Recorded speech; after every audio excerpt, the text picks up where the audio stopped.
They were the heroes from the future. Teenagers protecting the universe from those that would sow the seeds of chaos.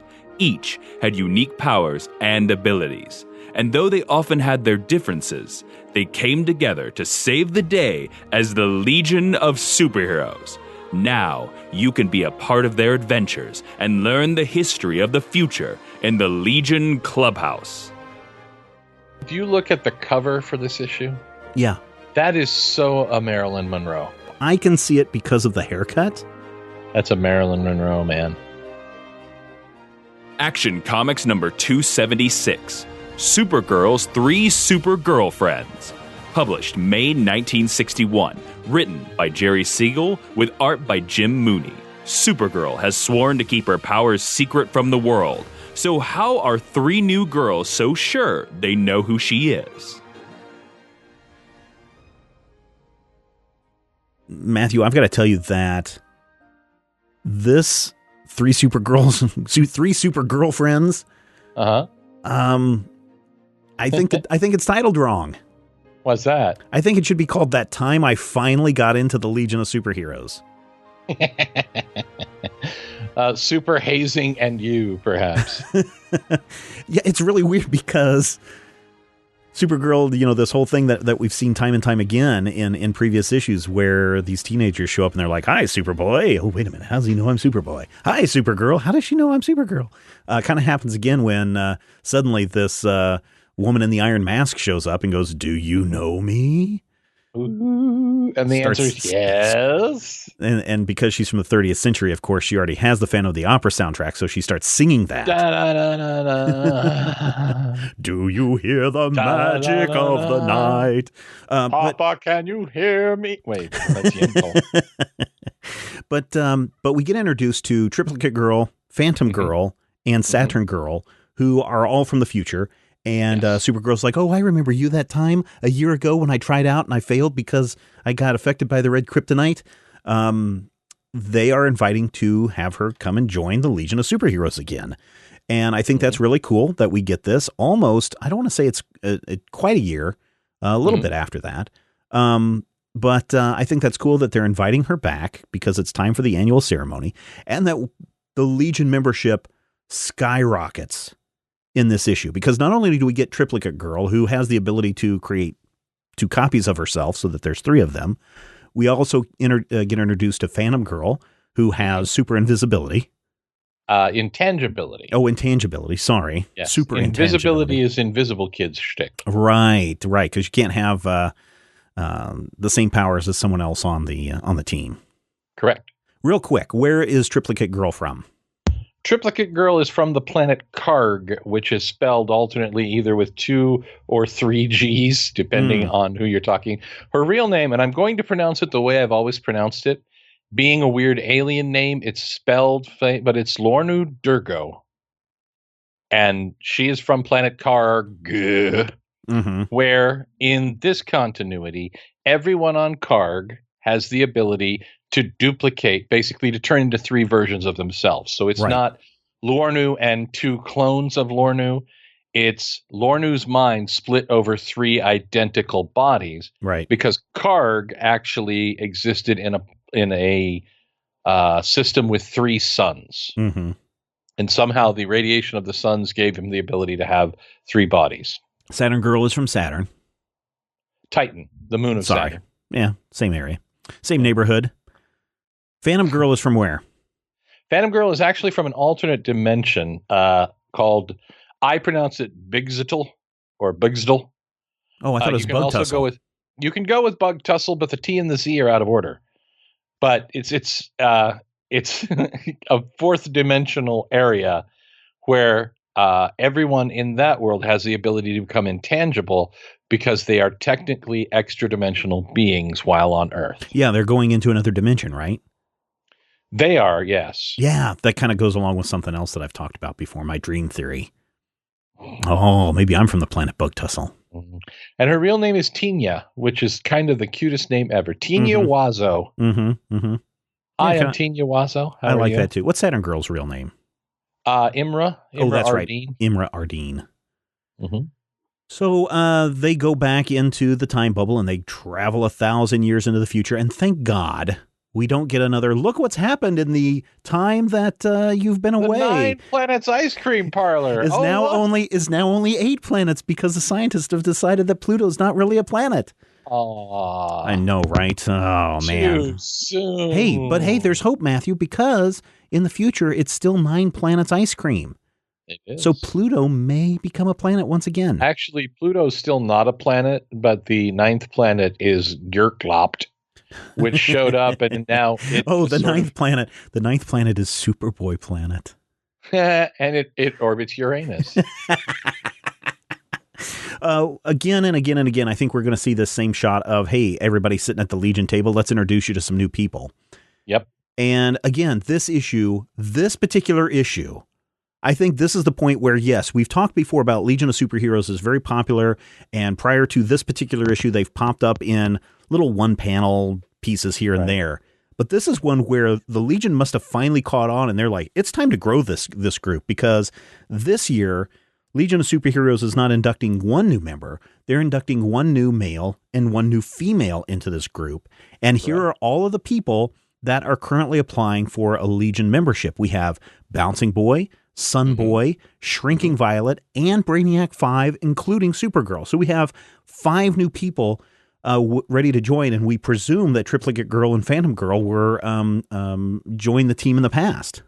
They are already on the team at this point. Mm-hmm. Yes. Yeah. It's interesting to note that this issue explicitly tells us that Shrinking Violet, Sunboy, and Bouncing Boy failed to get into the Legion in their first attempt. Yes. I think that is rather important too, because by the end of the issue, it's Brainiac 5 and Supergirl have become members. And again, you're right. Bouncing Boy didn't get in on his first time. Sunboy didn't get in on his first time. Shrinking Violet didn't get in on her first time. And later, they actually tell the stories of why. And there's 3 different reasons for why these characters were rejected that I think is pretty awesome. Yeah, we'll get to those. Sunboy was rejected. Oh, go ahead. Might as well say why Sunboy was rejected. Sunboy was rejected because he only showed his light power and not his heat power. Oh, okay. Well, we don't really get to see what the trials were, because they start talking about kryptonite, and kryptonite meteor starts coming down, and Brainiac 5 is like, here, Supergirl, put on this belt that I invented to protect you from kryptonite. And in the process, he steps in front of a meteor, basically sacrificing himself. And Supergirl goes and blows up the meteor, saves the day. And everyone's like, oh, you two work together as a team so well. You're both in. And then there's this weird Hunger Games ceremony where they're riding down that chariot down the middle of the expressway with the mechanical horses on either side. Yeah, that's really weird. Well, and it's interesting here because we take advantage Brainiac 5's expectations that Brainiac 5 is a superhero, and we know that Brainiac 5 is a superhero, right? We all know this. But in 1961, there's really no context for that. There's nothing other than Brainiac is bad. Brainiac is terrible and evil and a villain. And so your expectation, or at least mine, was this guy's a villain. He's going to be a traitor. He's a two-faced evil dude who's going to betray the team. And so when he selflessly almost sacrifices himself and gives up his power to protect Supergirl, in theory, losing his chance to join the Legion, it's meant to be a shocker. And it is kind of a shocking moment to see this character that you're like, well, he's a villain. No, it turns out he's actually the most heroic of the heroes that we meet in this issue. And that's kind of fascinating in a lot of ways. Oh, there's so much going on in this issue in such a short amount of space, because you have to remember Action Comics 276 has 2 stories in it. And we aren't even halfway through what's going on in this story. Not only do we find out about Brainiac 5, we find out what happened to his great grandfather.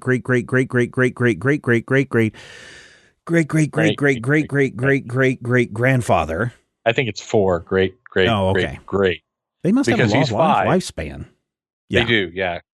Coluans live like 200 years. So we find out how Superman eventually defeats Brainiac. and we also find out that that Brainiac kind of has a thing for Supergirl. Stay here in the future, Supergirl. Be my girl. Be my girl. And I think Supergirl kind of has a thing for Brainiac, because the first time that he appears, she's like, he's sweet. He's sweet looking.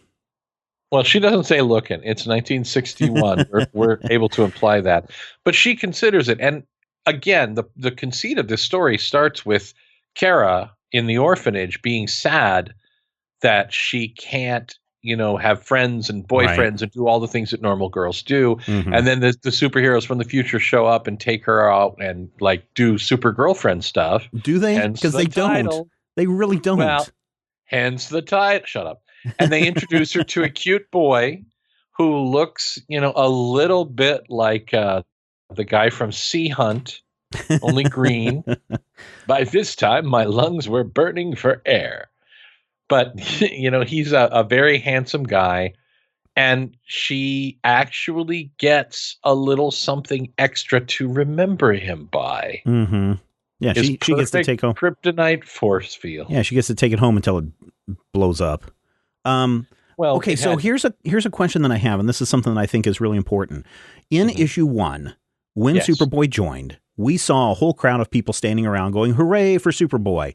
And one of those was a green-skinned, yellow-haired person. And we talked about this in that issue, where I pondered if this was just a color correction error done in the future to make it look like Brainiac 5 had already joined, because as it stands now, does this mean that Supergirl joined the Legion of Superheroes before Superboy joined the Legion of Superheroes? That is correct. So what's true? Is this one of those weird printing issue things, retconned history things, or do you think that this was something planned all along?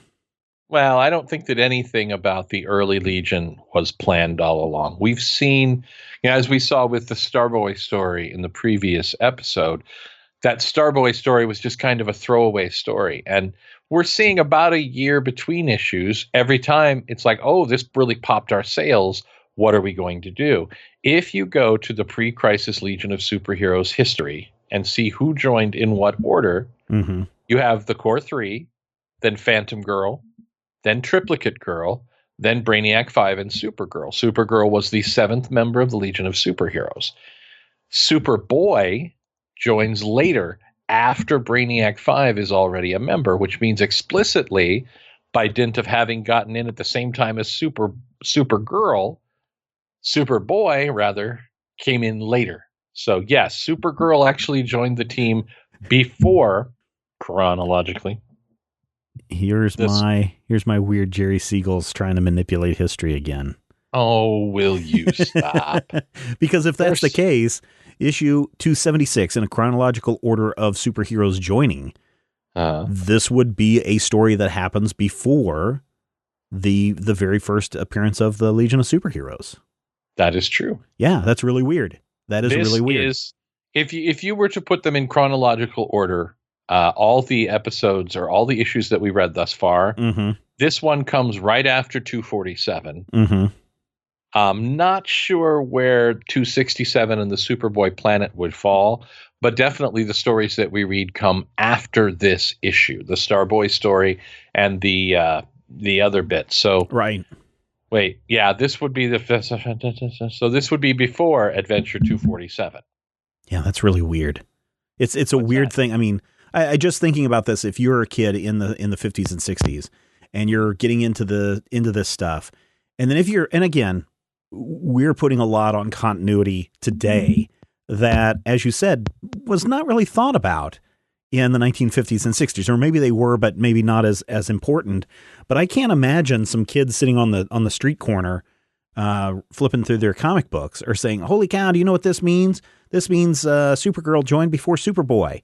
I think that's something that people put together well after the fact. I think yes, and that's something else. Is if you actually break these stories down, the issue-to-issue continuity is not there, and honestly is relatively normal for the time period for a DC comic, because the expectation was that the kids reading this would age out in a year or two. Mm-hmm. That's why those first two stories, and we said it explicitly, they're the same story. Mm-hmm. 18 months apart, with the expectation that, oh, there's new guys. The kids weren't expected to remember all of these things. Yeah. You'd add new bits and pieces. Sometimes things would stick, like Supergirl. Sometimes they wouldn't, like the previous 3 Supergirls. This is a weird time paradox issue, and I love it.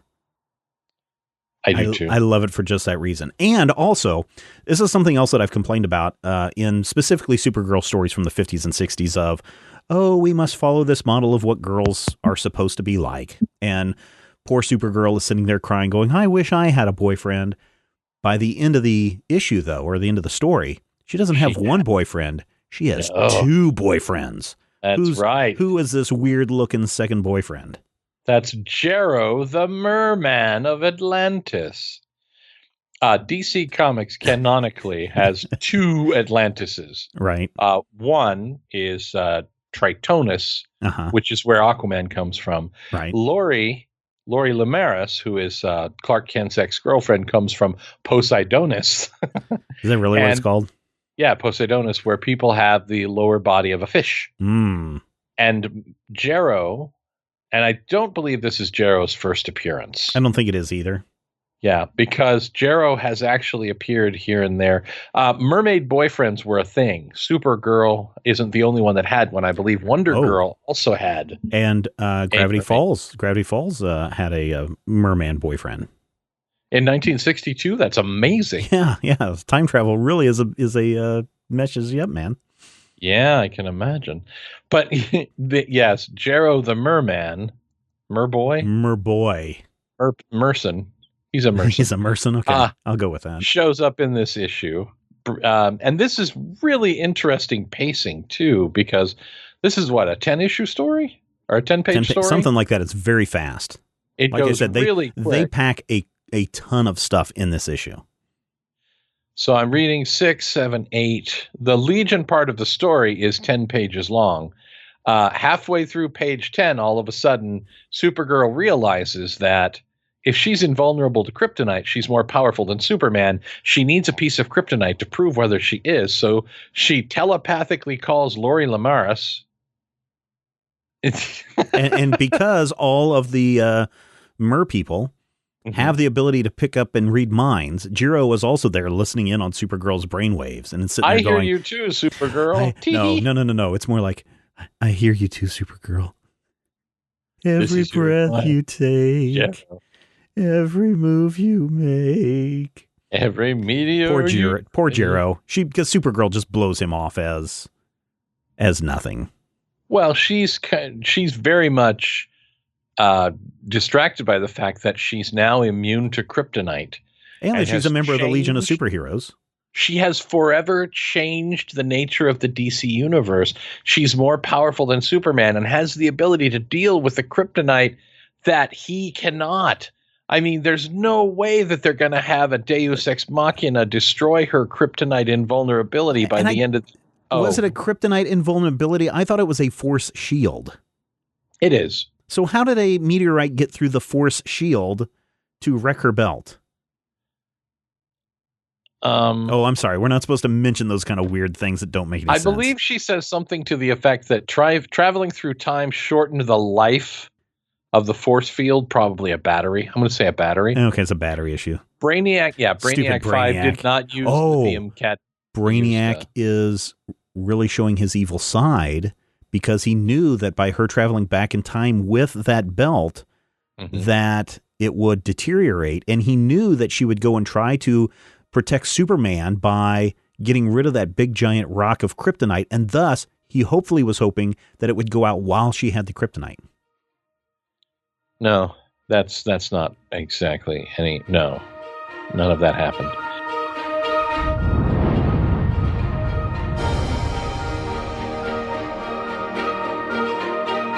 Though DC Comics does not currently have a Legion of Superheroes series that's ongoing, Legion of Superheroes appear in a lot of comics, including comics published by other publishers. This week I had the pleasure of sitting down with Chris Roberson to talk about his Star Trek Legion of Superheroes crossover that he wrote for IDW Publishing all the way back in 2011. And as you'll hear, Chris is a pretty big Legion of Superheroes fan. When did you first get introduced to the Legion of Superheroes? Well, as a comics fan, I think I was born at exactly the right moment, because I was a child of the 70s, and there were still newsstands then, and there were comics all everywhere. But DC was also engaged in a really vigorous reprint project through things like the Blue Ribbon Digest and things like that. So I think I probably had seen Superboy and the Legion of Superheroes on the newsstands. But at the end of 1979, beginning of 1980, I picked up the first Blue Ribbon Digest, which was all Legion of Superheroes. Mm-hmm. And then I became obsessed with the Silver Age stuff. And then I was given a big stack of comics by a relative for Christmas like a year or so later. And it was the issue basically just after the Great Darkness War. And so I was like, oh, they're making new cool stuff with these characters that I've been reading about from the 60s. And then I was obsessed from that point onwards. What makes the Legion of Superheroes last so long? Why do people become so obsessed with them? I think it's the richness of the setting, and it's all of the characters. It's one of those things where readers of a certain type love cataloging stuff and like learning facts. And for me coming in, that Blue Ribbon Digest I mentioned, on the inside back cover, it had a list of all of the current roster of Legionnaires, their real names and their home planets. And I studied that. Like I memorized it and would like test myself in the 5th grade. I would like write them all out in longhand when I was supposed to be paying attention in class. And I think that was just a big part of it. It was the world building piece of it. And that there was the sense that, by that point it had been going on for, north of 2 decades. And there was so much to dig into. And there was always more stuff to discover that I didn't know already existed. Mm-hmm. Yeah, I think that's a big part of it. Are you familiar with Otto Bender, the oh yeah guy who created? What do you think of Otto and his contribution to Legion of Superheroes? Well, he was a pulp science fiction writer, and I think that you see that particularly in the early Silver Age stuff. You can see it was for children. It was being presented to children, but they were pulp science fiction kind of ideas, and I think that was one of the things that helped take it from being something that was just this kind of sideline in the Superboy stories to becoming its own thing, because the ideas were bonkers, like just crazy big, oftentimes ridiculous science fiction ideas, but presented in this really bright, colorful, fun, digestible way. Mm-hmm. I found I've been reading his biography from Bill Shelley, mm-hmm. and what I found just so fascinating is that Otto Bender was super ahead of his time as far as inclusivity and representation and everything. And then when you look and see what the Legion has become, they've kind of become that group of people that are like, I don't care who you are or where you're from. Yeah. I just want to go save the universe with you. Yeah, definitely. And I think even the Legion stories were pretty overtly about that stuff in many cases. Mm-hmm. Even fairly early on, like they I mean, oftentimes in a fairly, I don't know, simplistic, almost ham-fisted kind of way, right. But they did tackle those kinds of issues, like issues about like sexism, mm-hmm. were things that cropped up, and they weren't always handled with the most delicacy, but they were at least something that was addressed. Mm-hmm.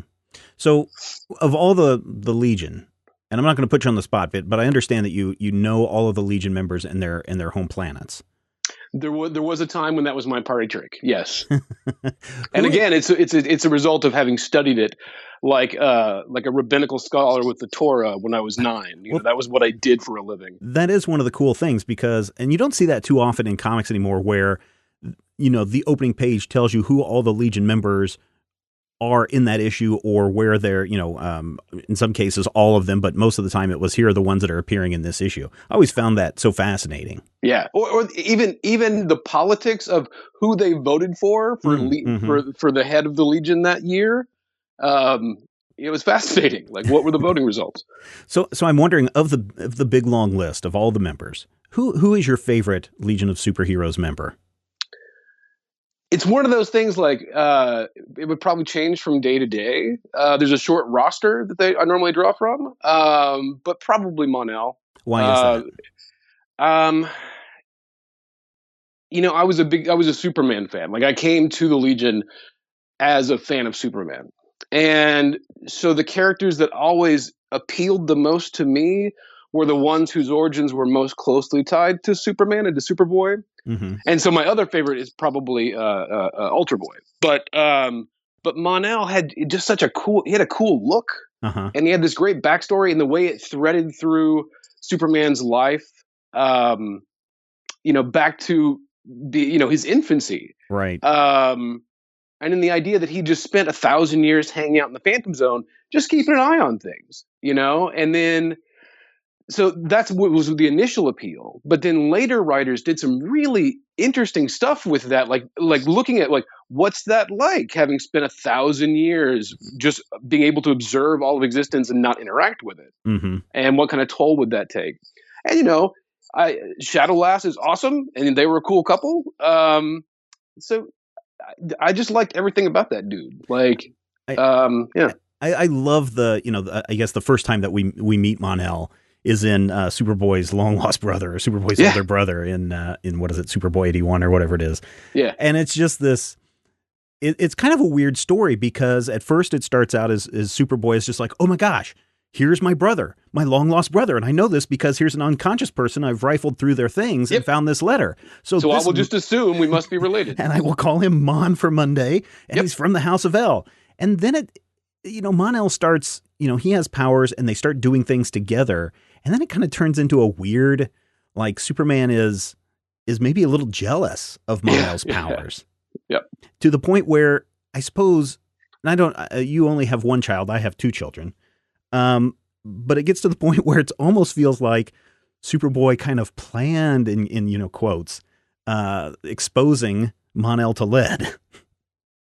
Do you ever get that? Do you ever get this weird? I don't want to judge young Clark too harshly there. He could not possibly have known, because, but yeah, it is a weird little story. I mean, so many of the Silver Age Superboy stories, though, are bizarre like that. Like, they, like, if you dig too deep into Clark's psychology, like, what's going on with this kid?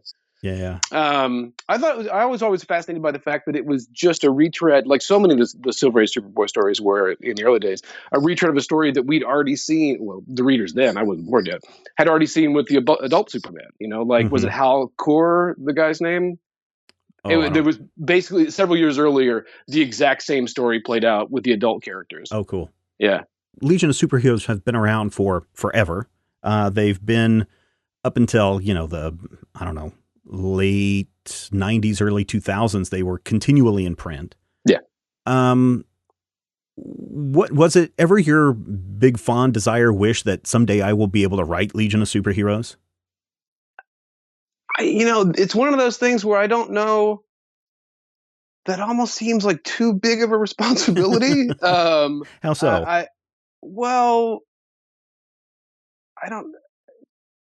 I mean, you've written Doc Savage, you've written The Shadow, you've written Star Trek. I mean, it just seems like you've taken on super huge, big properties that Legion of Superheroes would just be another fun thing that I got to do from my childhood. You know what? I really look at it in terms of, so I did write a Legion of Superheroes comic. But it was more like a period piece, because it was set very deliberately between two issues in the Levitz Giffen run. That felt like something I could take on, because like with franchise and tie-in work, go in and take out all the toys and tell a cool story, and then put them all back in the box where they were when I'm done. But charting the future adventures of those characters would be a pretty daunting task. Much less at this point, like, what version of those characters would it be? Because we've had so many over the years.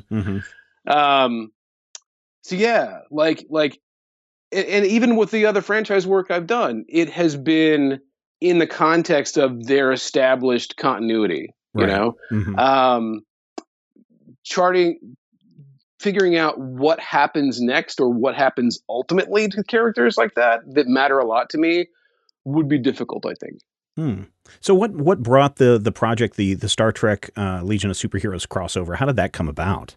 I thought it was a prank. I got an email from Chris Ryle at IDW, checking on my availability for a project, and I was like, yeah, I was open. And he said, well, I can't tell you too much about it yet, but do you have any affinity for Star Trek and the Legion of Superheroes? And I thought for sure a friend of mine had put them up to it, like that this could not be a real thing. Because, as I say, my party trick was I'd memorized the real names and home planets of all the Legion superheroes. I belonged to a Legion Amateur Press Association in the 90s, along with Tom and Mary Birnbaum. And I was a card-carrying member of both the Starfleet fan club in the 80s and the Klingon Language Institute in the 90s. I've been a huge fan of both of those things. But I played along with it while emailing my friends that I thought were behind it. Like, I know this is you. I'm going to play along, but I know you did this. And it was a real thing. And I was given pretty much carte blanche. They said that they had done this deal with DC to license the characters, and they wanted to do a crossover. But in terms of what era or what characters or even what continuity they would be drawn from, both the Star Trek characters and the Legion characters, was entirely up to me. And so I basically went back to my first exposure to those characters, So it was the classic Star Trek that I grew up watching in reruns, and it was the Levitz and Giffen Legion from basically 5 minutes before I started following their adventures in the monthly title. And I did have a little bit of trouble nailing the story down because I had to get approval from both DC and from CBS and from IDW. And I got occasional pushback because it became apparent that in some cases I was more familiar with these franchises than the people giving the approvals. Like they wouldn't let me use the Infinite Man. They're like, he wasn't not a big enough character to use the Infinite Man. I was like, well, the Infinite Man's awesome. And then I wanted to, at one point, the story involved a different kind of time travel story element. And I wanted to use Universo. And I was told that Universo is not a time traveling villain. And I was like, well, have you read Universal stories? That's not his only shtick, but that's how he was introduced, and he's Ron Vidar's dad. But I didn't press the point. But yeah, it was a fantastic experience. It was great. Was the reception of this was pretty good too? I mean, a lot of people. I don't remember if this was the first Star Trek crossover. Well, I mean, besides the X-Men crossover from years and years and years ago, but with IDW running this. Was this the first Star Trek crossover that they started doing it with like every property out there? It was certainly one of the early ones, if not the first. Yeah, I couldn't remember if it was Doctor Who came first or this one, but the reception of this must have been very good because they continue to do these series. Yeah. Well, I mean, I think they're just fun, and I think that they're at their best when they find people that creative teams that are fervent fans of those properties. Because, I got to work with the Moyes, who had done a stellar run on the Legion book in the 90s. Yeah. And they are super big Star Trek fans too. And so, we were able to do the kind of story that we as fans would like to see. And so I think that resonated with a certain kind of fan. We haven't seen Legion of Superheroes, I mean, except for the Legion Lost series from either right after New 52 launched or just before. Why does it seem like interest is not there for Legion of Superheroes right now? Smarter people than me have attempted to answer that question and have attempted to come up with solutions. And I'm not sure if I know what the answer is. Do you think that they're not popular anymore, or is it just a time issue thing? Because again, going back to I have this weird conspiracy theory that Greg Berlanti is secretly prepping us for a Legion of Superheroes show because it would be the perfect show to run on the CW. well, we did see, there's a Legion flight ring in the Fortress of Solitude in Supergirl. Mm-hmm. And we see a Legion flight ring maybe when Flash is running between Earth 1 and Earth 2 at one point. And we've got Mon-El now in this season of Yep. Supergirl. We've But I also gotta tell you, seen the Time Sphere pop up in the first season of Flash. Yep. And when you're talking about the CW and young pretty looking kids saving the universe and doing cool things and having, relationships with a very diverse cast, this seems like it's right up a CW alley. But I just haven't figured out why Legion of Superheroes hasn't been jumped on in probably 4 or 5 years, it seems like.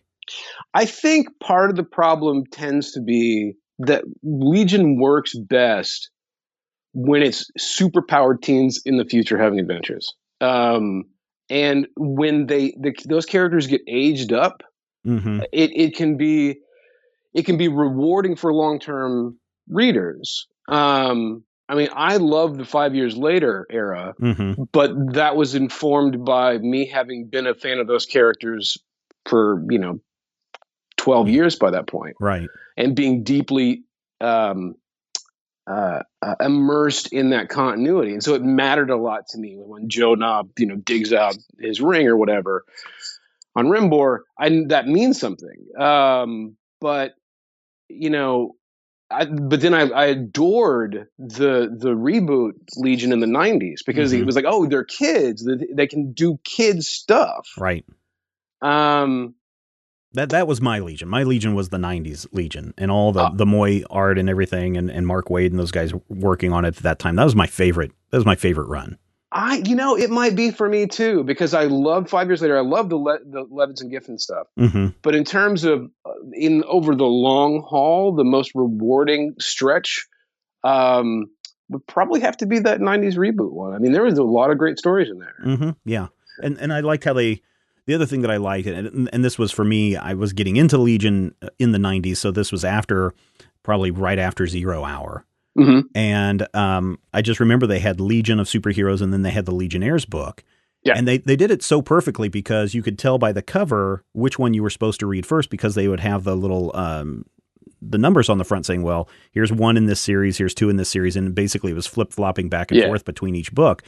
And I remember at lunchtime I would go down to the comic shop and look for the next one in that series, because I was like, well, I've got a whole hour to kill on lunch. I'm going to go buy this comic and I'm going to read it and maybe buy a couple of them. And it was a great time to get into those characters, because it seemed at that point they were beyond just a small group of Legion members that we saw in the 5 year later story arc, to something that was, hey, we're building this, we're growing this, we're introducing new characters that we haven't seen before, and maybe giving a tweak on characters that we hadn't seen before. So I think that's why that becomes one of my more favorite run.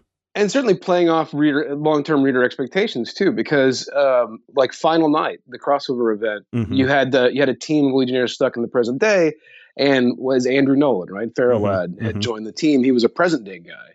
And so as that was playing out, it was like, oh wow, this is the Sun Eater story. How's this going to end up? Whereas for readers that were new to that stuff, it was just, the stuff that's happening. Yeah. I really enjoyed the Valor series that ran around that same time. Oh, yeah. That was good too. Mon-El. Yeah. And I think wasn't Psi Police part of that too, or Science Police or whatever that they had. Was that part of Legion or not? Well, there was that, the acronymic Legion, Legion, did some of that stuff. Yeah. It all kind of blurs together in memory, but yeah, it was a good time to be a Legion fan. Yeah, is it still a good time to be a Legion fan, do you think? Do you think that there are people out there that are just dying and craving more Legion stuff, but somebody is just saying, I don't see the interest? Or I would love to see somebody present it in a way that would be appealing to my daughter. And what would that way be? Give me an example. I don't know. Because I'm old, you're old. How do we understand what young kids want these days? Well, my daughter and I both really enjoyed the Legion cartoon that ran a few years ago. Was it James Tucker, I think, did that show, right, for Cartoon Network. I thought it was fantastic. It was great because it was those characters, but as kids and presented in a way that would be appealing to a younger audience. And certainly I think what your suggestion of, a CW teen superheroes in the future show, or at least, set of characters that could appear, I think that would have real merit. I think that the potential audience for Legion doesn't know it exists yet. Mm-hmm. Well, I just look at something like what's the Ghost Hunter Brothers, whatever that show is, Supernatural, and that show's been running for almost 20 years, and people are like, "Wow, that show's still going." It's like, yeah, because there's an audience for it. Yeah, and I think Legion of Superheroes would be the same way. And the fact is that Legion of Superheroes ran for as long as it did, with little to no breaks in its line, says that the same thing could happen on television with that. So I'm kind of hoping that's what Berlanti has up his sleeve, but he keeps saying, no, we're not doing any more superhero shows for a while. Well, certainly, the almost soap operatic elements of the long running relationships in the comic, certainly through the 80s, was a big part of the appeal. And I remember at the time, there would be a lot of, like, late 80s, early 90s, there'd be a lot of discussion about the fact that there was a fairly large gay readership of the Legion, which was something that I didn't know as a kid, but looking back, it made perfect sense. Right. And then when the book started to more overtly address those kinds of like inclusion issues, I think it became more overt during 5 years later, I guess. Yeah. When several of the characters were revealed to have been gay the whole time, or there was a trans character and all kinds of stuff. I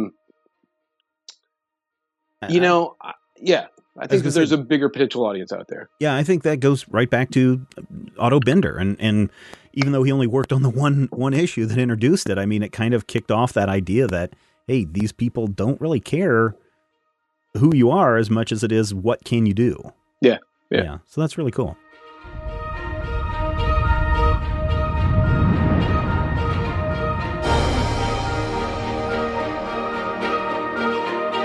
Superboy number 89, Superboy's Big Brother.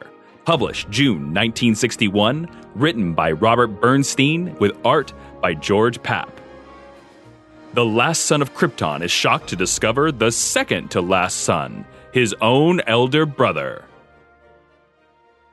This is my favorite Silver Age Superboy story of all time. Really? It is. It really is. I mean, this show is called the Legion Clubhouse, where we're looking at the Legion of Superheroes. And yet this issue right here does not feature a single member of the Legion of Superheroes. We've got Superboy, which, depending on our last conversation, may or may not have become a member of the Legion of Superheroes yet. This issue also features Mon-El, who doesn't become a member of the Legion of Superheroes for 1,000 years. Or 3,000 years in universe, though. 1,000 years in universe, in the time continuity. So this is a really different one. And I've always loved this idea that Superman had a brother, right? And he loved his brother so much. He found his brother came to Earth. They're going to be the super best pals in the whole world. But man, there's something about my brother that just doesn't seem right. And Superboy just so much wants to have a brother, wants to have someone like him. And again, Supergirl hasn't come to Earth yet. So there is no one else on Earth except him. And now there's someone like him, but something odd about it. And so there's something about this story that I've always really, truly liked, especially the sad part and the creepy part of the issue. But I also like the story that here's Mon-El that had to be put into the Phantom Zone for 1,000 years until they were able to figure out a way to bring him out. Well, I can tell you part of the reason that it seems very familiar. Why is that? Because they did the same story about 9 years before in an issue of Superman. What? With a character named Hulkar, who showed up. Superboy thought, "Hey, wait, what? Are you Jor-El's son? I'm Jor-El's son." But it turns out that he's actually an alien from another alien planet and tries to steal Lois from Superman. So then that sets up a precedent of Superboy is the loneliest boy on the planet. He is the saddest boy in the world. Because no matter what happens, every time he's looking for someone like him, I I mean, he hasn't discovered the bottled city of Kandor yet. In 61, he may have discovered Superboy? Kandor. Superboy? Not Superboy. Yeah, see? So this Superman. if we're thinking of timelines again, he is the loneliest, saddest boy in the universe because there's no one like him. And every time that someone shows up that he thinks is like him, turns out that no, that's not the case. Now you like this one because it's all about killing somebody. No. I'm just saying that's one of the things that happens that you can go tee-hee. This is one of those stories that really does work on a primal level because I think everybody understands that desire to want to belong to something. And I don't have any brothers, so I don't necessarily, ever think I want any brothers. Right. And the siblings that I do have. I have 2 sons who are brothers, and they hate each other. Well, they get that from their dad. He hates everything. No, I love my kids. Well, you love your kids, but you hate everything. I love this podcast. I love Major Spoilers. I love our listeners. And you know what, Matthew? Right. And you know what, Matthew? Dude. I love you too. Aww. So why does this all go wrong for Superboy and for Mon-El?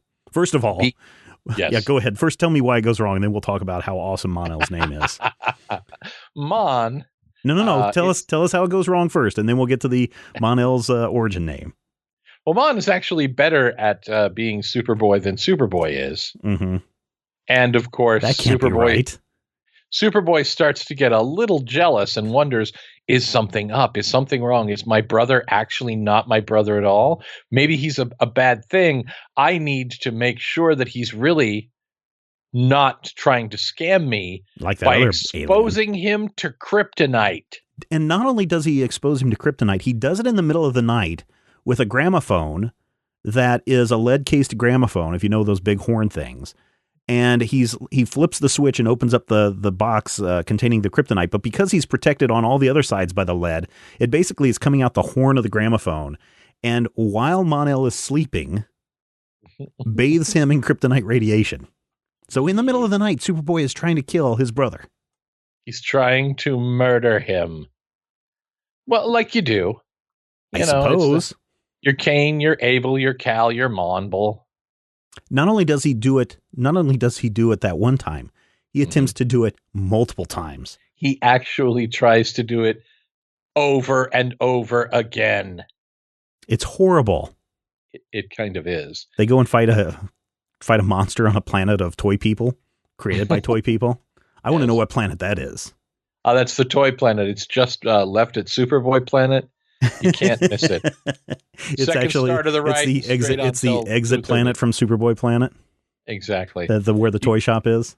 Right. And you can't leave without going through the toy planet. Exactly. But Superboy comes up and he goes, I'll take all of these lead rocks and I'll paint them green and throw them out into space to a planetoid, probably Pluto, where I've told Mon-El to meet me. And then as they're coming in, where Superboy is like, I am getting so sick from all of this kryptonite. Cough, cough. And then Mon-El is like, oh, I'm getting sick too. Holy crap, I'm getting sick. And then Superboy's like, ha ha, I tricked you. That's not kryptonite. And Mon-El continues to choke and nearly die. I can hardly move. I can barely breathe. And it turns out that the meteorites that he painted are actually made of harmless lead. Wait a minute. Now that I'm coming out of my stupor from all this poisoning, I remember I'm not from Krypton. I'm from Daxam. I'm a Daxamite. What the hell's a Daxamite, says Superboy. Someone from Daxam? Pay attention, Superboy. We have similar powers to one another because of my planet's sun and gravity. But the only difference is I'm allergic to lead, and you've killed me, Superboy. You've Worse killed than me. that.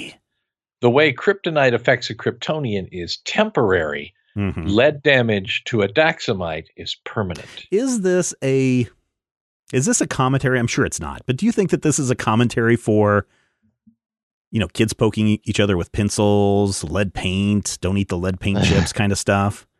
You think this is a subtle warning that, hey, By 61, I don't think that the lead paint was fully a oh my god thing. I think that's still going into the 70s. Mm.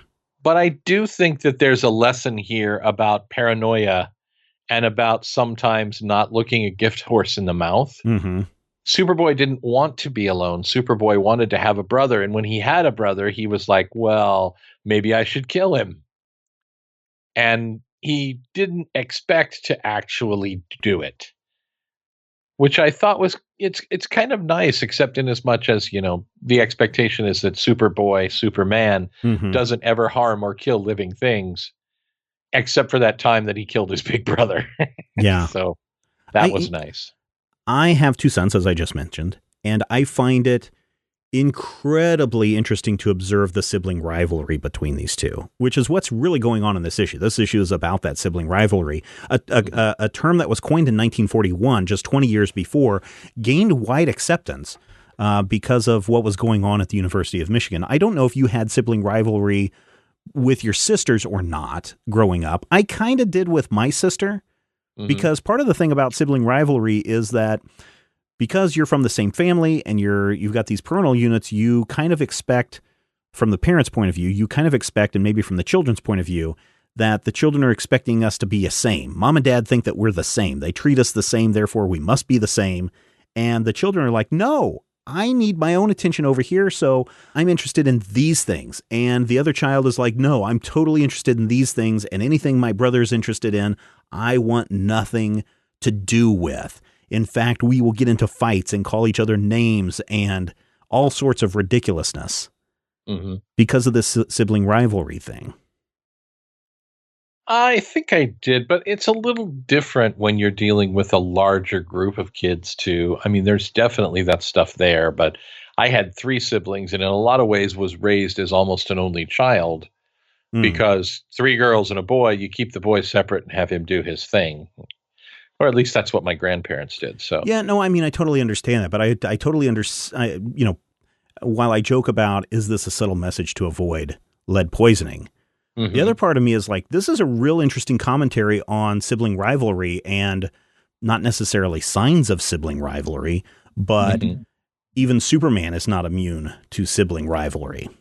Yes. And that I think is part of the reason that people really love, especially Silver Age Superman, but people really love Superman. And when people complain now about Superman is unrelatable, he's totally relatable because when faced with someone who could be his best friend here, he starts to worry that he's going to get replaced. And then he starts getting paranoid, and then he accidentally nearly kills a man just because he wasn't sure and he didn't want to just come out and ask somebody, are you really my brother? Which I think is a children's book. The other thing that I like about this story is it's a chapter story, and it fills nearly the entire issue, while Action Comics 276 was just packed with content, trying to get through a story in 10 pages or 12 pages or whatever it was. This one uses up about 3/4 of the issue to tell this story, and they break it into multiple chapters in order to tell it. And I also find that very interesting. So Superboy number 89 is just, for me, one of my favorite Silver Age Superboy issues, and probably will be for all time. It's definitely very solid. I really enjoy just kind of the detail here. Usually a Legion tale, especially at this point, feels kind of cramped. We talked about all of these things that happened in the last 4 pages of that Supergirl story in Action 276. But this really feels like it has a little more room to breathe. And we get to see, Monde as Bob Cobb, the Fuller Brush Man. That's his name in this, right? I mean, that's his Earth name. Bob Cobb. That's which Bob Cobb. I am Bob Cobb. Yeah. Monde is a little bit older, so he's seemingly out of high school, and he's wearing a zoot suit and a nice hat turned up, and it's all very, very charming. And now it feels very, retro, very dated, but in a way that's so enjoyable. It not the usual terrible, oh my God, I can't believe they said that. How can you get away with saying that? Right. It's more of a, strange things are happening, and they're all kind of charming. And plus, Mon-El's original costume is one of the strongest Legion designs. I agree it's one of with the you. strongest originals. It didn't change until like 1990 something. Yeah. Really. I like the red and green inversion and the big almost Nehru jacket thing. It's a really well done suit. No, I totally agree with you. Now, I did promise our listeners that we would say the origin stories of Mon-El. So because Superboy, when he finds the unconscious Mon-El lying stretched out, and he starts rifling through his pockets to see if he has any valuables. Got any money? What's this? He determines that this boy must be his brother, so therefore he must be from the House of El, just like Kal-El, the El, and a lot of people, Silver Age is EL, right? Other renditions of it will just have the single L. But because he crashed to Earth on a Monday, Superboy decides to call him Mon-El. Mon-El. And there he does have on his person a note that Superboy recognizes as Kryptonese and the handwriting of his dead father, whom he has never met. And that is how he puts 2 and 2 together and comes up with Superboy's brother. Once again, the computer mind of Kal-El. So we know Mon-El's secret identity is Bob Cobb. We also know that he's from the planet Daxam and that his name isn't Mon-El. What is Mon-El's real Daxamite name? Largand is his real, pre-crisis name, of course. There have been, of all the Legionnaires, some different alternate versions. I like Largand. Largand is good. Lar was actually an explorer astronaut who landed on Krypton before the planet exploded.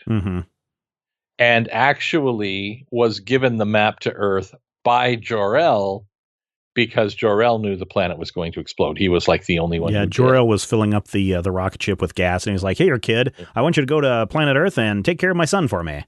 Yeah, tell him your name's Bob Cobb. He'll totally buy that. Sell some brushes or something. Okay, so Mon-El arrives on Earth. He has no memory. He clearly doesn't understand that he's invulnerable. So Superboy says, "I'll prove you're invulnerable. Go stand in that fire."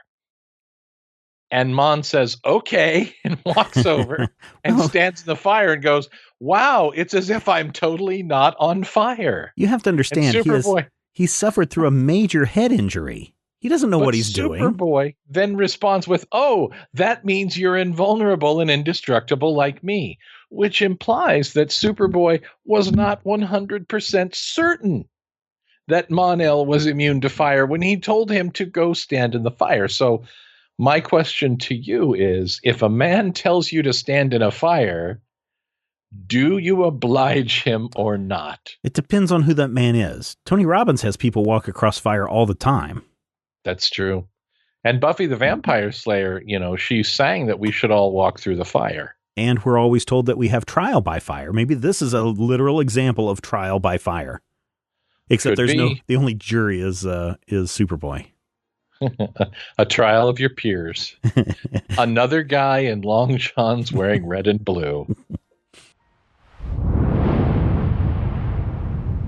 Well, Matthew, I think that wraps it up for this installment of the Legion Clubhouse. I want to thank everybody for turning out this week.